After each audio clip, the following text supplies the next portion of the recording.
E agora no Jornal Gente nós estamos recebendo aqui para conversar conosco o jornalista Rodolfo Schneider, que ontem teve praticamente o dia todo no ar, nos veículos aqui do Grupo Bandeirantes. O Rodolfo, que é lá do Rio, conhece bastante, tem muita informação, está com a gente para compartilhar. E também está com a gente aqui um outro carioca, professor Paulo Rabelo de Castro, que está com a gente toda semana, colunista do Jornal Gente de Economia. Rodolfo, suas informações das últimas notícias que você tem lá do Rio e, por favor, faça uma pergunta aí para o professor Paulo Rabelo para abrir a conversa com ele. Bom dia, Pedro, Thaís, Bom dia. Cláudio, Sônia, nossos telespectadores e ouvintes. Uma tristeza muito grande. Eu, como carioca, agora há pouco já contabilizados no local, aquela imagem terrível numa praça ali no Complexo Alemão, 62 mortos já contabilizados. A gente não sabe ainda se isso está dentro da conta. A Polícia Militar está dizendo que não está dentro dos 64 mortos de ontem, o que faz com que, a gente está mostrando aí a imagem, que a gente passaria de 100 mortos nessa que é a operação mais letal da história, que impactou o Rio de Janeiro inteiro. Não teve ponto do Rio ontem com as consequências da operação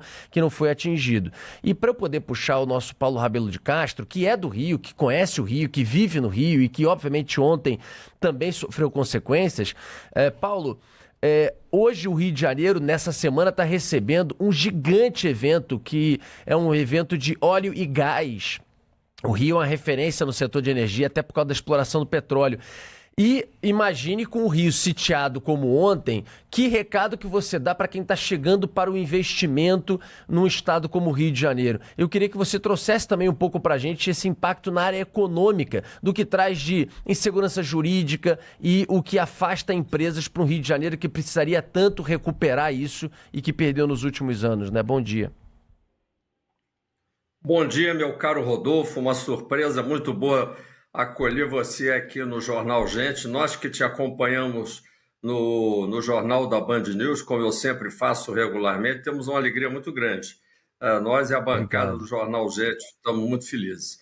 E, por outro lado, quero registrar minha imensa tristeza, mas não é perplexidade, porque nós, como cariocas, sabemos muito bem que esta é uma realidade presente no Brasil há várias décadas, não só vários anos, várias décadas, e recorrente, de forma que o episódio de ontem, ele apenas surpreende pelo grau de letalidade, pela força com que ele ocorreu e, obviamente, como você diz, trazendo consequências para a vida futura da cidade, principalmente borrando ainda mais a imagem de uma cidade maravilha, como é o Rio de Janeiro, que poderia estar usufruindo, entre outras coisas, da cordialidade, do acolhimento que os cariocas fazem a todos os que nos visitam, e obviamente,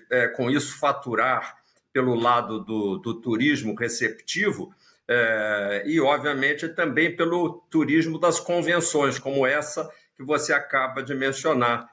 Essa reunião de óleo e gás, ela vai ocorrer, obviamente, tenho certeza que ocorrerá num ambiente de ordem e de segurança, mas o que mais importa, e eu colhia de alguns amigos com quem me comuniquei antes de entrar no jornal, exatamente para ter não apenas a minha opinião, mas para trazer uma pequena enquete selecionada, e um deles me relatou, me deu uma frase que é muito importante. Nós estamos hoje vivendo, Rodolfo, o dia de ressaca da violência. Então, o Rio amanheceu com essa sensação horrível de gosto de guarda-chuva na boca, quando a gente quando bebe um pouco demais, e a percepção, vamos dizer assim, de uma certa desilusão com o nosso comportamento um pouco excessivo do dia anterior. É uma percepção em que, no Rio de Janeiro, hoje, ninguém tem razão. Não adianta dizer que é a direita ou é a esquerda, é a polícia ou o bandido. Eu acompanhei as observações do ex-ministro Aldo Rebelo com muita atenção. Ele é uma pessoa que consegue colocar as coisas com muita sensibilidade, e óbvio que registrou que o direito de ir e vir ele é precedente a todos os demais. Sem esse direito de ir e vir, eu não consigo praticar o meu direito à saúde indo ao hospital, praticar meu direito à educação levando o meu filho à escola, né? O meu direito ao trabalho pegando um transporte com segurança. Nenhuma dessas coisas o Rio de Janeiro e os cariocas podem dizer que tem acesso a elas com tranquilidade. É isso que nos difere de outras capitais. E a percepção de desilusão a que se referia essa pessoa que conversava comigo, a desilusão do carioca é que, apesar da intensidade dessa mega operação, não está garantido, e mesmo que tivéssemos uma GLO, uma garantia de lei da ordem, não está garantido que o Rio de Janeiro não terá, ano que vem ou daqui a 2 anos, operações semelhantes. E por que não temos nenhuma dessas garantias? É porque nós não temos o domínio do território. Nós tivemos essa presença mortífera da polícia no Complexo da Penha, do Alemão, mas no dia seguinte, se nós tivermos 100 bandidos mortos, outros 100 vão aparecer, ou 100 milicianos. E não 100 policiais para ocuparem, como no passado nós tivemos as UPPs, que tiveram um bom momento. Por quê? Porque era uma tentativa de ocupação. E para ir mais além, eu propus, porque você sabe que tenho sido uma pessoa que tem estudado bastante a problemática do Rio, a questão da insegurança territorial e da perda de domínio territorial tem muito a ver com a forma com que as comunidades se formaram e o fato de elas estarem à margem do direito registral, ou seja, são pessoas que não têm direito à sua propriedade. E seria importante que nós tivéssemos fizéssemos um enorme esforço de reorganização da territorialidade a partir do direito ao registro da propriedade, ou seja, dar às pessoas o direito de ser donas daquilo que é delas.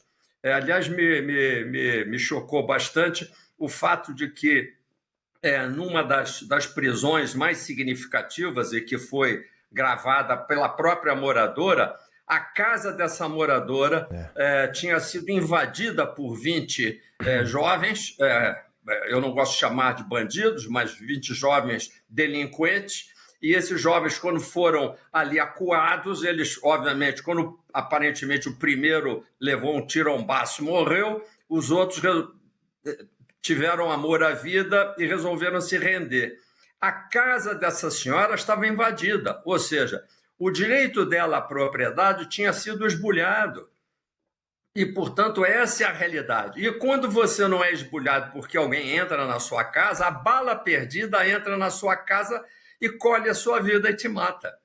Portanto, o que nós queríamos ter é governantes, como você tem falado sempre nas suas múltiplas recomendações jornalísticas, que nós devemos ter uma agenda de segurança. E uma agenda de segurança que é praticada pelo governo federal, que é um grande enxugador de gelo. Este governo Lula está uma vergonha, porque ele é um acolhedor da delinquência. Você, obviamente, tem que ter respeito até mesmo ao delinquente. Eu não sou a favor da execução de ninguém, acho que isso é um verdadeiro absurdo e a brutalidade não educa, e ela não repõe a civilização.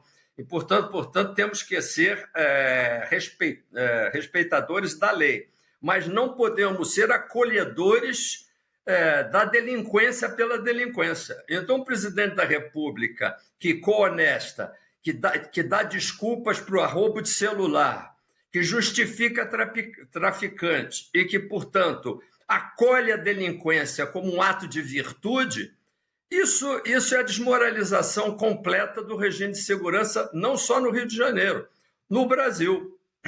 Quando ele não consegue entregar a tempo as diretrizes orçamentárias do país, que estão atrasadas e o ministro da Fazenda não sabe como resolver o problema, quando ele não entrega um projeto de orçamento, ele descumpre a legislação e o Congresso também infantilizado. Ele acha que ele pode ser tão delinquente quanto o presidente da República. Nós temos uma república delinquente. Então, o Rio de Janeiro, meu caro Rodolfo, ele é espelho da delinquência nas nossas cabeças.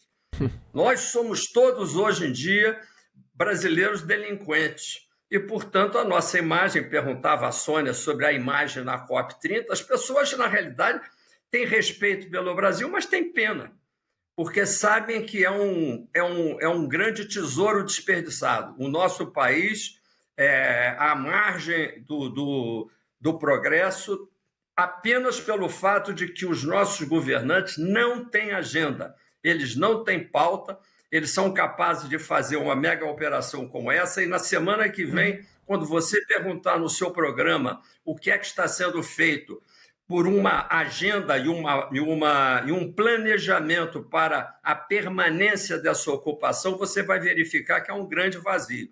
Esse é o problema. Exatamente. Olha, o professor Paulo Rabelo de Castro, sempre conosco aqui no Jornal Gente, hoje com uma coluna mais em tom quase que de desabafo. Obrigada, viu, professor? Até a semana que vem, quando eu espero que a gente possa voltar a falar de economia com o senhor. Muito obrigado. De certa forma, assim isso também permitir. É economia, porque como disse o nosso querido Rodolfo, eu nos anos 90 ainda fiz um trabalho mostrando que cada homicídio no Rio de Janeiro custava, à época, Rodolfo, R$1 milhão em PIB perdido, em produção perdida. Por quê? Porque havia um êxodo de empresários, um êxodo de empresas. Há também um êxodo de pessoas, de talentos do Rio de Janeiro. O Rio de Janeiro sobrevive porque o Rio de Janeiro é muito bom. Faço um voto de reparação e desagravo a todos nós cariocas, porque nós somos muito bons. E uma boa parte de São Paulo é bom porque há muitos cariocas trabalhando em São Paulo. Pena que a gente tenha doado tanto e esteja fazendo falta no Rio de Janeiro aquilo tudo que nós estamos doando, não só para São Paulo, o que há de cariocas também em Lisboa, em Paris, em Nova York. Nós estamos exportando o que há de melhor e estamos ficando aqui nessa situação em que eu espero que daqui para frente, quem saiba, uma luz bata sobre os nossos governantes. Obrigada, professor. Até a semana que vem. Um abraço, professor. Um bom dia. Bom dia.